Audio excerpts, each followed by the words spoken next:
The Stories That Shaped Us is a limited series podcast by the National School Public Relations Association.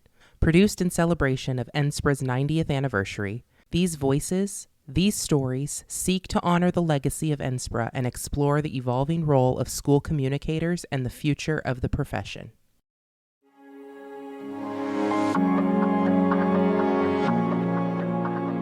The moments that define us are the ones that challenge us and vault us into eras of opportunity. NSPRA's history has that in spades.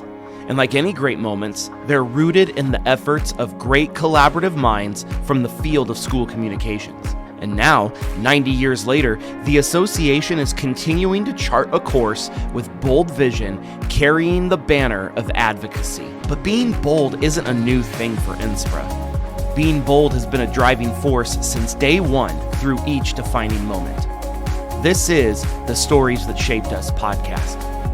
Hello, my name is Mitchell Rausch, and I'm fortunate to serve as the Communications Director for Grand Island Public Schools in the heartland of Nebraska.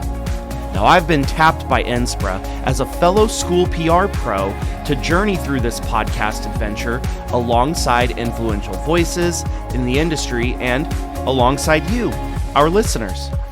So in this episode, we're diving deep into a few seminal moments that defined NSPRA. Some of them are deeply challenging, and others are fueled by incredible opportunity. Now, this won't be a timeline recap, but rather an episode that surfaces the moments where NSPRA's identity shifted. Decisions, turning points, and symbolic milestones that changed the course of the association. From its founding and financial independence, to its launch of national awards, to accreditation, to women outpacing men in membership, to championing representation, and to embracing all the opportunities and challenges found in going online. NSPRA has been defined by many moments. We'll hear from Rich Bagan, APR, former NSPRA Executive Director. And we'll also hear from Frank Kwan, APR, longtime NSPRA leader and former president. As they share insights, you'll hear firsthand accounts of NSPRA as the association faced potential bankruptcy, only to rise up to be bigger and better and more supportive than ever. You'll hear how, while it may seem obvious, the internet quite literally changed everything, and a few more meaningful milestones along the way. This is the Stories That Shaped Us podcast, Episode 2, The Moments That Defined Us. Hi, I'm Rich Bagan. Actually, now the official title is NSPRA's Executive Director Emeritus. I've been in the profession since 1973, before most of you who may be listening were born. But I started in school public relations. At first, I was a teacher for 3 years and then moved into school community relations in a system in Pennsylvania and did that for 8 years. Then moved to Washington and became director of communications for the chief state school officers. Was there for 3 years. There's a 3-year pattern here. Then went to NSPRA for 3 years. Left NSPRA after those 3 years, went into agency business, marketing, communications, worked with small clients, big clients. It was a real learning experience and a good background in budgets and how to deal with them and how every minute is actually costing something somewhere. So that was also a good point. Then came back to NSPRA and worked with them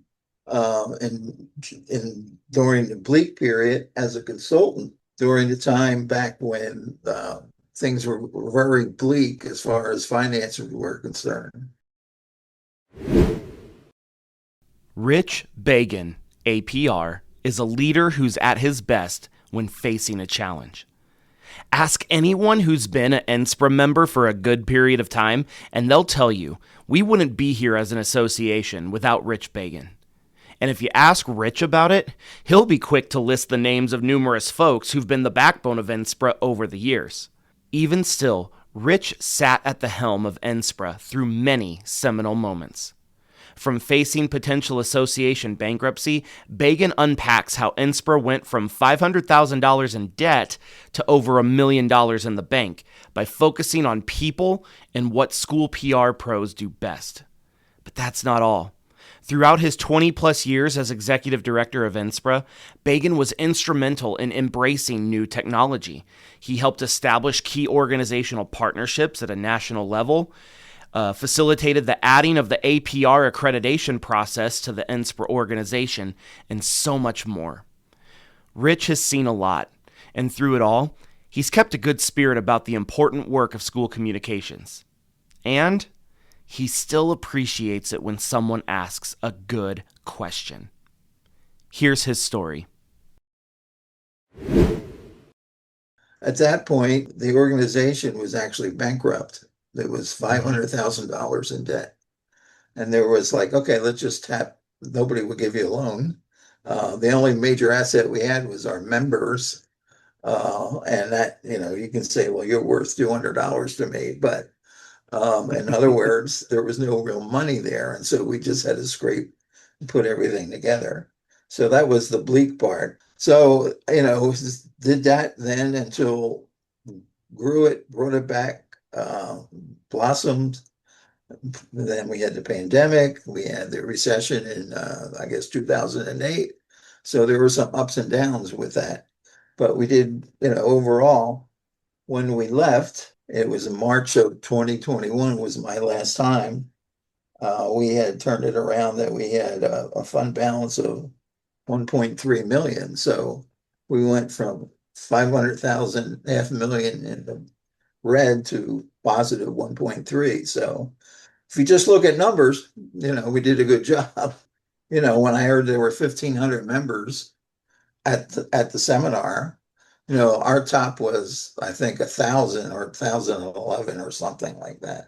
It's just doing great. And it's just so wonderful to see. And that's part of the reason why I think we all hung in there in the early days, because we just knew how important it was to make it all happen. Want to dive right into that. Obviously, it's no secret that NSPRA, when we're talking about NSPRA's history, you are embedded into that.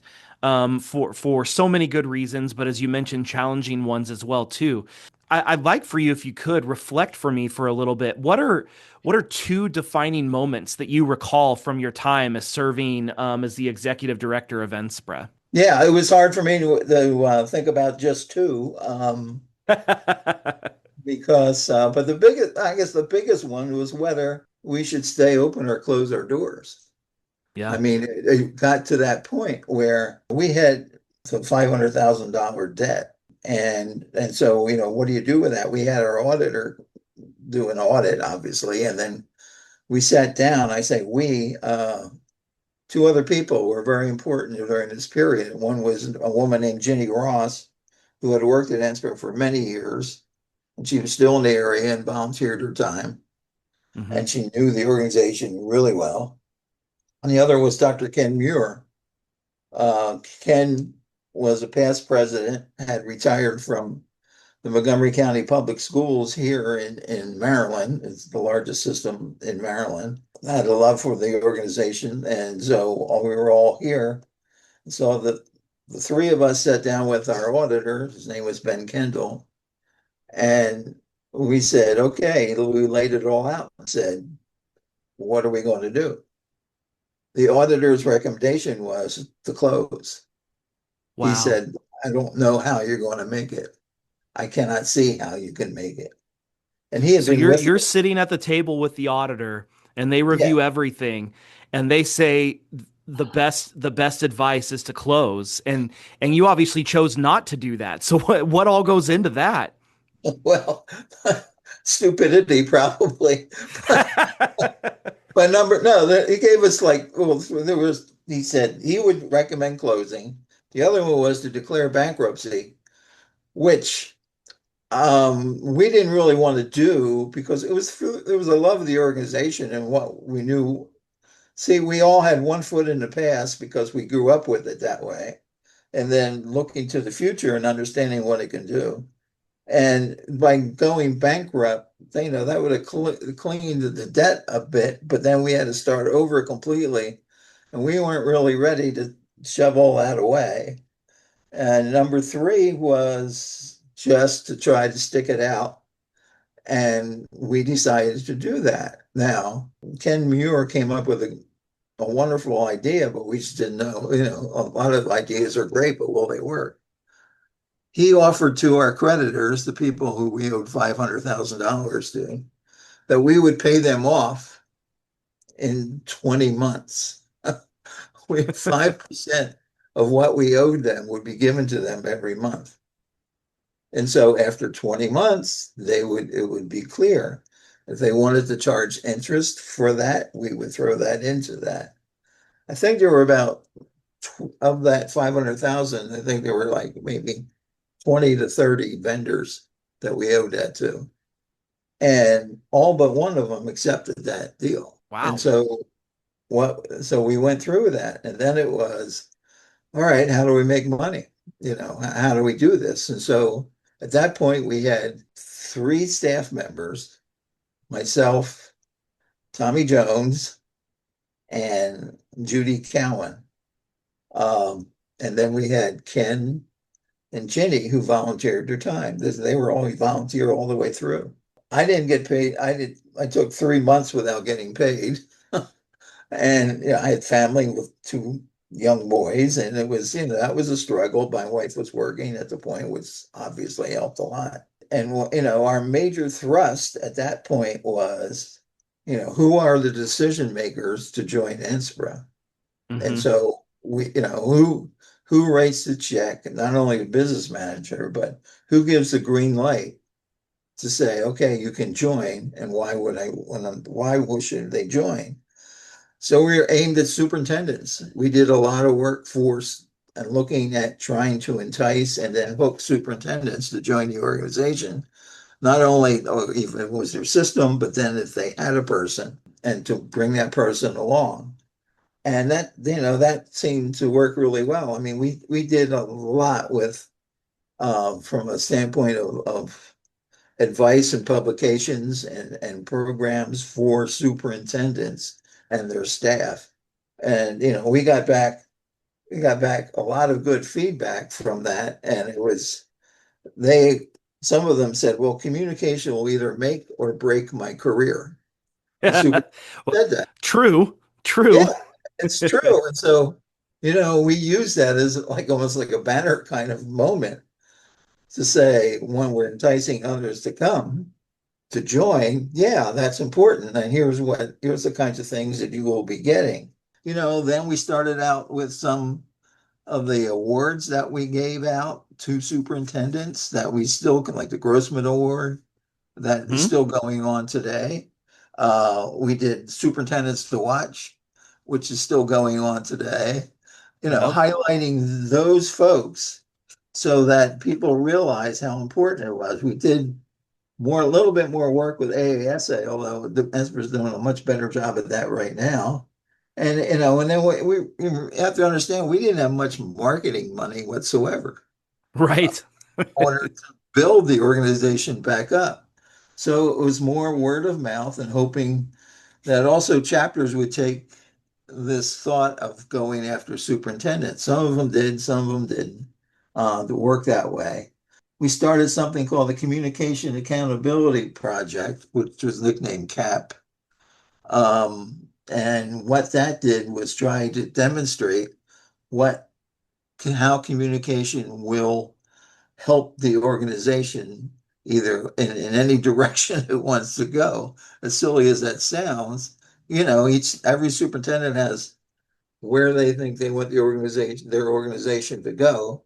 And so looking at, from a strategic standpoint, looking at what the goals of the organization for the school district are, and if it's, helping with reading or math instruction or recruiting more teachers, all those kinds of things. How can communication help you get there? And that was an important part of how we were trying to win them over. I did some of the communications audit when I was in the agency business, and so I took that and brought it to NSPRA and embellished it more. And that's how that grew into, again, that's superintendent. Some are afraid of doing that Right. because they'll say, "Oh my God, they're going to blame me for all these problems." And so it's one where you have to finagle, or not, it's probably a bad verb to choose, but in order to help sell it, show them how it would help them in the long run, and to learn Hmm. what everyone's thinking and where the weaknesses are, the gaps are, and then to try to fill them. I guess one of the other major moments that I thought was positive, and for the organization to be recognized in the way that we were driving it, was we were invited to join a group called the Learning First Alliance. That was a Mm. group of all the major education associations in DC. We'd meet about 4 times a year, and they would have, early on, they would have a conference, and we would bring in our president or another board member with us to go to it. And that thing grew pretty strongly for a while.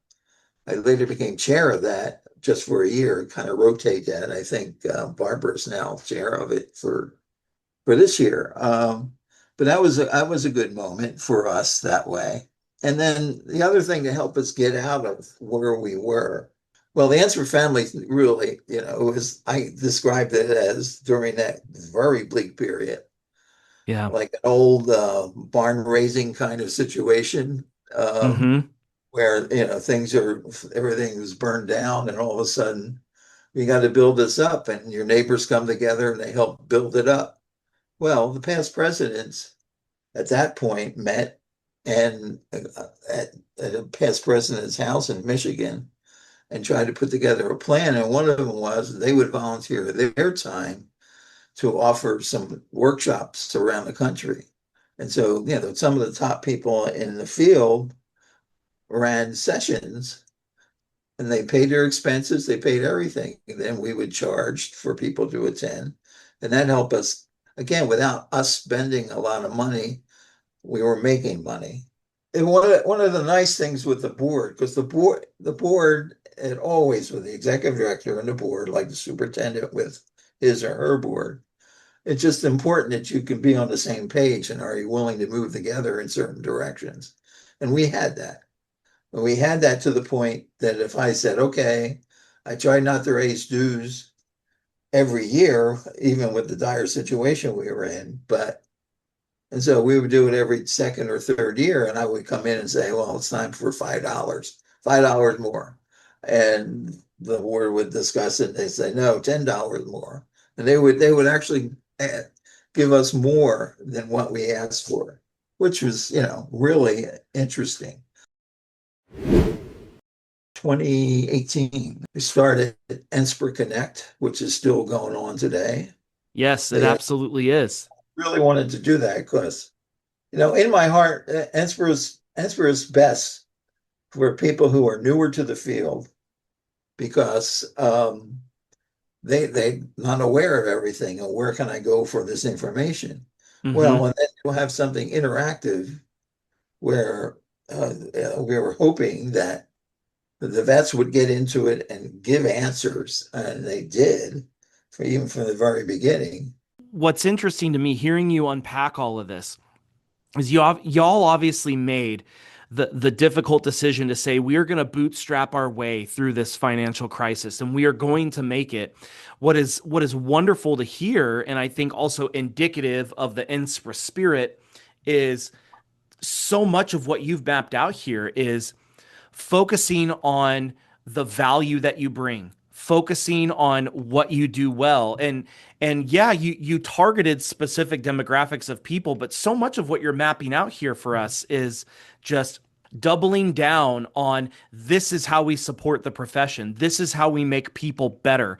This is how we enhance the experience that school districts provide for kids and for parents. This is such a grounded way to approach that, and focusing on what you do well. Was that a talking point when you were going through all of this, or is that more of a hindsight kind of, this is how we put it together sort of thing? And that was a driving force. It really Hmm. was a foundational kind of thing. because that's who we are. That and then one big hug of the Ansper family, trying to get all those folks understanding where we were and how they could help us move forward. Because as we move forward, it was better for all of us. And for all the people who were not yet members, they could see how important it was in order to become, because we were helping them get better at their jobs, therefore helping the school district do much better in communication. The job has you, at least it should be, looking at everything and seeing, in my case, is like, all right, what needs to be fixed from a standpoint of communication. So I just think it's one of the most impressive jobs that you can have if you know what you're doing and if the people around you also respect what you're doing. As you reflect on just your whole career and your influence specifically with NSPRA, what's a good word you would give to somebody that's new in the industry right now today? It's learn. I mean, you really have to learn, because it isn't exactly what you think it is when you come into the job. So you have to learn. And the best place to learn, in my mind, is NSPRA and its chapters and the network that puts it all together. And so, and you learn by asking questions of colleagues around you or around the country. That was one of the, especially when I was in the agency business, you bring in new staff. And I used to tell them that asking questions is a sign of strength. That's right. It's not a sign of weakness. But asking questions is a sign of strength, not a weakness. Well, Rich, we are incredibly grateful. And when I say we, I mean NSPRA, but the community of school PR professionals. We are incredibly grateful for you. Thank you so much for everything that you have done to support and raise up this industry as we continue to try to do the good work of advocating for good schools. I'm really proud of NSPRA today, so I just want everyone to hear that. My name is Frank Kwan. I am could be classified as an NSPRA veteran. I have been in school public relations for almost 35 years. I actually joined NSPRA my first year in school PR. I had a really good friend who knew exactly what she was doing. She was really good at it. And she said, you'd have to join this organization. She said, the people are great. They know everything. And I thought I knew everything about schools, but I really didn't. So I joined and never looked back. It has been an incredible experience for me. It has been deeply satisfying to be part of NSPRA, not just from a professional standpoint, which has just been extraordinary, but also from a personal one, simply because I get to meet people all across the country, actually in different countries as well. It was a truly life-changing experience in terms of how I approach a real profession. I've continued to work in school PR, even though I've retired from being day-to-day work, and done a lot of NSPRA audits. I've probably at this point up to about maybe 13 or 14 of them. And again, all of that has just given me such a positive feel about being a part of NSPRA over the years. And I've truly enjoyed it. Frank Kwan, APR, is a journeyman and a consummate professional. As a school PR pro of over 30 years, his work has found him serving in large districts and serving on the NSPRA board and even as president for a term. He's also traveled all over the country, leading more than a dozen NSPRA audits for school districts. And before all that, he gained experiences in a competitive newsroom in the Los Angeles area. I'm confident that most folks have a good Frank story. A story where he shared from his experience or helped make a key connection for someone in the industry. I certainly have a Frank story, and to be completely honest, I can say that knowing Frank has made me better in my work as a communicator, team leader, and a public school advocate. You see, a couple of years ago, Frank found himself in my district of GIPS in the middle of Nebraska. He was leading our NSPRA audit, and he was more than generous with his time and sharp, encouraging words. I'll never forget sitting across from him. I had just found out that I was about to join my district's cabinet. Imposter syndrome hit hard, and I was nervous about the opportunity. Frank looked me in the eye and he said, "You've already sold out, buddy, and that's okay. You're going to be better at this job through this opportunity. Be the great leader that I know you can be." I'm so glad our paths crossed. The continued conversations I've had with Frank have shifted my paradigms and helped keep me grounded in meaningful work. And that's how Frank operates. But what's unique about his perceptions is he has years of experience in school PR before the internet and after. And his insights on how the internet changed everything in our world, and certainly in the work at school communications, is some good professional development, if you ask me. Here's his story. Let's dive right into it. The conversations we're having in this particular episode is just talking about moments that defined NSPRA and moments that defined school public relations. And as you mentioned, you've been involved in the arena and in this association for over 3 decades, which means you've seen a lot. So as you kind of reflect on that and as you continue to do audits all across the country, as a veteran of the organization, as a past president, is there a moment that sticks out to you that maybe really changed the direction for NSPRA? I look at NSPRA as such an incredible resource. And I would say that one of the moments that, and it wasn't necessarily an aha moment that said, at this instant, something changed.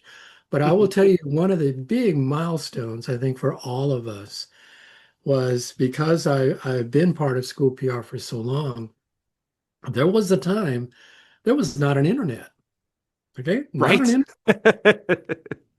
In fact, I remember not too long after I started in school PR, and I had just I'd come out of broadcast news, but I had a big familiarity with technology. At least I thought I did. And then it turned there was this thing, and it was called the internet. And within a year, we had developed a website. What the heck's a website? Well, we had to design that with the tech people. Well, let's bring it into school PR. This truly, as we have found, in many different ways since the beginning of the internet, there's social media, there's the internet itself, there's the website. It truly is a communication tool. Well, this is what I found so incredible about NSPRA, folks, is that the awareness of this began to pop up pretty quickly. And the moment for NSPRA was to say, this is truly just an amazing communication tool. And what happens with NSPRA is that as things start to develop, new things start to develop, and let's call it AI currently type of thing, Right. is that members, because not to sound too self-aggrandizing, but NSPRA folks they're pretty smart. You guys are pretty smart. Yeah. Yeah. All right. So you see things developing and you jump on it. So it became clear to NSPRA that this internet thing was a communication tool. And this is what NSPRA did. It changed its focus, or let me say, it evolved its focus and said, look at this thing. This is something that our members should know about and can benefit from and really utilize. So NSPRA said, let's now look at this. Let's bring in the people who are really working on this, who are enthusiastic about it, who have some experience with it, and begin to share that with the members. And I think that was a moment where NSPRA, as a communications-focused professional organization, began to offer that to its members and share that. And that was a moment that said, you know what? Let's not be Kodak. Let's not be IBM in the past that said something is developing. Oh, we'll just stick with what we're doing and, we'll be okay. No, NSPRA said, this is something we got to get on. We got to be a part of this. We got to train our members. We have to share this with them so they understand and can utilize this as a communication tool. And so I would say relatively shortly at the next seminar, this was being offered as a training session. Hey, you need to look at this thing. You need to start to understand this because it's coming. And you need to be in the forefront of this because as communicators, it's your job, your responsibility to be able to take this tool and utilize it and take all of the things that you already know about, take that four-step process and put it Mm-hmm. in practice and say, how can this best serve my district? And I think that was truly a moment in time where we looked at that and said, we're not sure what this thing is, but the potential for it looks like it has such use for our members in terms of not just how they do their job, but perform their function and serve their school communities. And to Mm-hmm. me, I think that was a big moment. I also think, it was not just even the nuts and bolts of it, but also the application of it. What are Yeah. some of the things that we're going to do? How do we take that four-step process? Because all of a sudden, guess what? Now we got metrics. How do we take Right. that? You got data for everything We now. got data for everything now. So we have too much data. But how do we apply that data and then be able to utilize that to show our superintendents and say, look, this is what we can do now. And how we begin to make that transition from all print to now we have something that's electronic. And also politically, how to actually win that argument in your district that said, Yes. you know what? The tech people had it first, right? It's all this how you put this stuff together. But then at some point, you know what? This is a communication tool. It's a tool, right? The tech Mm-hmm. people should not be running the website because they're not school PR people. They're great at what they do, but they're not great at what we do, kind of thing. Right. And I think that was an internal struggle. It took me probably 2 or 3 years to finally get it away from the tech people because they wanted to keep it. They said, oh, this is ours, kind of stuff. And it finally happened because I had an enlightened technology person who came in and said, look, he says, you know what? I will keep this thing running. You put in the content. Yep.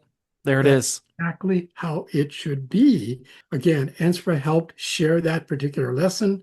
I think it's testimony to that we now have such a large membership within NSPRA. And, Absolutely. it's because we can do the job. You can do the job. Superintendent comes to you and says, hey, what is this da da da? What is this new tool that they're talking about kind of thing? Well, you know what? If you don't know, I'm sure you're going to run out and find out. You're going to Mm-hmm. put stuff amongst your NSPRA colleagues and say, hey, have you heard about this kind of thing? And I found that not only is there knowledge, but there's such generosity in terms of sharing with your colleagues. I mean, I came out of TV news, okay? We try to kill each Mm-hmm. other in the newsroom. This is a network-owned major TV station, NBC station in LA kind of thing. Cutthroat environment. I get into school PR, and all of a sudden you call up somebody who says, hey, Mitch, I got this thing going on. I'm not sure what to do with it. And Mitch says, hey, I don't know either, but I know so-and-so went through that kind of That's thing. right. The And connections. she'll tell you what's going on. You call her up and she says, oh yeah, I did that here. This is what I did. And by the way, this is the stuff that I used. I'll send it to you kind of thing. And I went, whoa, okay. These people are willing to tell me what they went through, to give me the stuff they developed. So I didn't have to start from ground zero on this kind of thing. What kind of profession is this? Where they're not in there trying to, step on me to get above me, but they're there to lift each other up. And that to me has been why I've stayed involved with NSPRA. This is a common theme in all the conversations that I've been having, but I love hearing this because this was definitely my experience too. I came from the private marketplace coming to school PR, and I had never seen anything like an environment of professionals willing to collaborate and share and work together towards a common goal or to help out. It's absolutely incredible to see, and I think that's definitely a through line through the 90-year history of NSPRA. This is core to that identity. And one thing I really appreciate that you mentioned was it's low-hanging fruit to say the internet was a game changer, but the internet was a game changer. But what I really like is the way you framed it up, where it didn't necessarily change things for Inspira. It evolved Inspira's focus. That again speaks to the through line of the mission of why Inspira exists. Thinking through that lens, right? You've got a long enough career between news media and school PR that you were able to have enough experience pre-internet and a lot of experience post-internet. So as Enspra evolved its focus in light of the internet, what did you, Frank, learn about leadership and navigating through that change? Leadership to me is not a singular thing. Leadership to me is more of a community type of thing. Mm, What I learned, and we all learned, is that there is so much to learn throughout the organization type of thing. And I looked at Inspira and I said, okay, you know what? We have, in a sense, we have state PR groups and we have the national group. And with that, what you get as you get engaged, knowledgeable, passionate people all through that.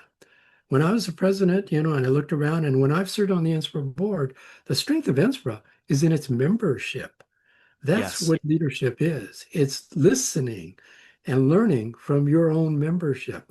Because some of those folks, like you, are a lot more knowledgeable in some things than I am, kind of thing. So, that's our job in a way, if you're part of the leadership of an organization, to be tuned into that.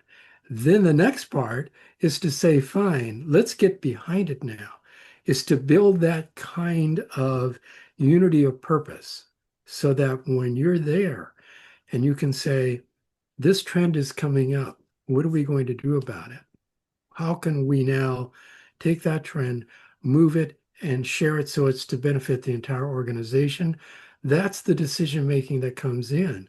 The momentum's headed off in that direction. Exactly. There is such power there because it's power that you have begin to focus and utilize and build it with the help and partnership of the people that you work with.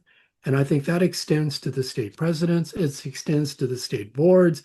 And, that's where it's such a synergistic process where it all comes together.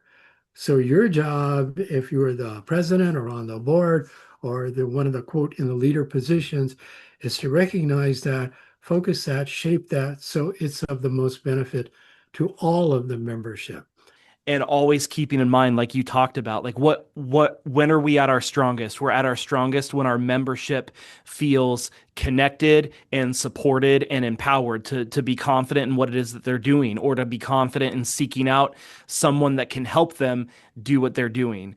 I'm sure being involved in the organization as long as you have, and again, being a veteran leader yourself, you've probably been a part of some hard decisions. And maybe it was in the light of the internet, who knows? But were there looking back on your experience, there moments that you felt like Inspira had to take a risk or a calculated risk of some kind in order to deliver on its mission, and it paid off?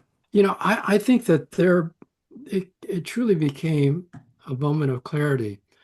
We looked around and we looked at the demographics of this country. And of course, the demographics that school districts have to serve. That point became clear that urban schools were going to be a focus. And the question became, how much focus do we do for urban schools versus rural schools versus mid-level schools, et cetera, kind of thing. It was a focus type of thing. And it's like when you design a seminar in particular, and I focus on that, I look at that because it's the main vehicle for Inspira to present itself and its offerings. If we look at urban schools and we look at that type of environment, how we serve them during a seminar, at a seminar, how many sessions are we going to now devote to that versus the ones we've already been doing, type of thing. Mm-hmm. So that is a risk that says, you know what, I go to Inspira because they offer these types of sessions, and I know what they offer. Here's some different takes on it, different experiences, I can rely upon that. But now you're going to a session and it's focused in a different area. or their sessions. So you're taking a chunk of the seminar and you're allocating it, in a sense, to a different kind of demographic. And that's a risk, because it works for the rest of it. You've been doing this, but now you're going to shift the focus. Is it going to pay off? I know from my own experience with urban districts. I mean, I came out of Los Angeles. LA Unified was next door, the second biggest district in the country. There is a tendency, because of the intensity of the work in big urban districts, to not necessarily have to deal with NSPRA, because there tends to be kind of an attitude that says, hey, you can't believe the kind of stuff I deal with every day. What can you teach me? So it's a different marketing approach, in a sense, to say, you know what, we know what you deal with, but we also know that we can draw upon a pool of people who've also dealt with that. And maybe there's a better way to deal with these kind of situations that you'll be doing, a more efficient way. Or what are you going to do when the time comes? Because it will. So that was a point of focus. And in fact, I was a vice president for urban schools type of thing. And that's a big market, but it's a tougher one to penetrate. So I think that was a risk that NSPRA had to take, to say, we're going to not just this market kind of percolate on its own because it's a harder sell, but we're going to really make some attempts to get in there and make some connections with that. But I think it's paid off, because the understanding is now that NSPRA does have something to offer. I mean, to the point that one of the audits I did here was for Seattle Public Schools. It is the biggest district in the state of Washington. But there was an understanding that NSPRA could have something to offer. And we did an audit type of thing. And they benefited from that. So I think that's something that's really paid off. It's a bold step forward, but it sounds like it was the right one, because again, you're thinking through the lens of, what are we existing for? Why are we here? We're here to support the school PR professionals who are supporting their school districts. As a group of working professionals, I think sometimes maybe, and this is probably endemic to PR people, we don't give ourselves enough credit for what we do. And the difference that we as a profession have made. There are thousands of school PR professionals now across this country, up in Canada, different parts of the world. But look at the difference. Think about the difference that we have made over the years in terms of connecting with our communities, staying connected with parents, being politically effective, because we have to be astute in that arena as well, type of thing. Helping school board members, and some of them need a lot of work, not of help, type of thing, because they're new to what it is that they do as well. But think about it. Over the years, as a profession, the impact that we have made as communication professionals in education. And ultimately, it comes down to, look at the difference that we've made. We have made a difference. I know it. That is about as strong of a soundbite as you're going to get, because it's true. Well, thank you, Frank, not just for your influence in the association, but for how your leadership and your voice and your experiences help shape the positive impact of schools across the country. Your influence has been noted and felt, and we appreciate it. Thank you, Mitch. Asking questions is a sign of strength. Lean into what you do best when times are tough, and remember, you're making a positive difference every day in this work. Whew. Now those are evergreen reminders, and they are undoubtedly discovered from moments of great challenge and great opportunity. NSPRA's history isn't just a series of events. It's a collection of decisions, risks, and people who chose to lead during moments that mattered. And the ripple effects of those moments are still felt today. We salute NSPRA for staying the course over these 90 years, and for not backing down, for being agile and fearless, and for continuing to be bold and innovative through the eras. And next week, we'll dive deep into the cornerstone of NSPRA, the people. We'll meet some leaders and mentors and change makers who have helped shape not just NSPRA's path, but the path of hundreds of professionals who have followed in their footsteps.